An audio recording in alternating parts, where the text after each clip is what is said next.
तो WBCs के function में आपको बता रहा था और मैंने आपको ये बताया था कि जो ब्लड में WBCs होती है वो हमारी इम्यून सिस्टम को स्ट्रांग करती है। इम्यून सिस्टम का मतलब जो हमारी बॉडी के अंदर डिजीजेस से लड़ने की पावर है। हम लोग बीमार हो जाते हैं तो मेडिसिन लेते हैं तो ठीक हो जाते हैं, और जो नॉर्मल हमारी नेचुरल इम्यूनिटी होती है वो भी हमको अलग अलग डिजीज से बचाती है।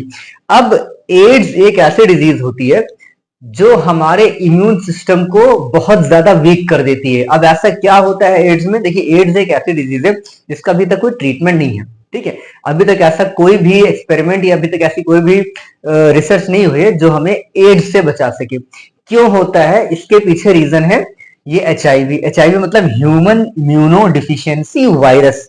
Human immuno deficiency virus. अब जो ह्यूमन इम्यूनो डिफिशियंसी वायरस है ये क्या करता है? ठीक, अब इसके नाम पर फोकस करिए, ह्यूमन इम्यूनो डिफिशियंसी वायरस। मतलब ह्यूमन बीइंग की जो इम्यून पावर है उसको डिफिशियंट कर देता है, उसको कम कर देता है। कैसे कम कर देता है?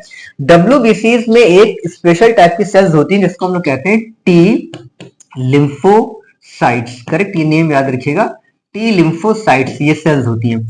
ये एक्चुअली में हमारे इम्यून सिस्टम को प्रोटेक्शन देती हैं, हमारे इम्यून सिस्टम को स्ट्रांग बनाती है। बस आप ऐसे समझ लीजिए कि जैसे कोई आर्मी होती है तो आर्मी में सबसे जो स्ट्रांग सोल्जर्स होते हैं, करेक्ट, एक तरह से वो हमारी टी लिम्फोसाइट्स होती हैं। अगर आर्मी के सबसे स्ट्रांग सोल्जर्स को ही किल कर दिया जाए तो फिर जो भी किसी भी चीज के लिए जो आर्मी प्रोटेक्शन कर रही है उसको प्रोटेक्ट नहीं कर पाएगी। सेम इसी तरह से ये जो एचआईवी वायरस होता है ये क्या करता है? ब्लड में प्रेजेंट टी लिम्फोसाइट सेल को किल करना शुरू कर देता है। ठीक है, धीरे धीरे करके ब्लड की सारी टी लिम्फोसाइट सेल्स किल हो जाती हैं। जब टी लिम्फोसाइट सेल्स किल हो जाती हैं तो हमारे इम्यून सिस्टम को स्ट्रांग बनाने वाली सेल्स नहीं रह जाती हैं। इसकी वजह से हमें जब कोई भी डिजीज होगी तो हम उसके लिए किसी भी तरह की मेडिसिन को अगर ले लें तो हम उससे ठीक नहीं हो सकते।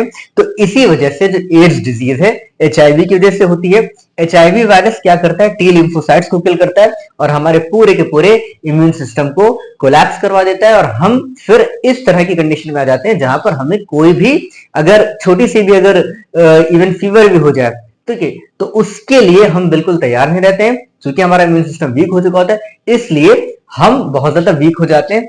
इसलिए कहा जाता है कि जो टी लिम्फोसाइट्स हैं वो आपके इम्यून सिस्टम की सोल्जर्स कहलाती हैं, स्ट्रॉन्गेस्ट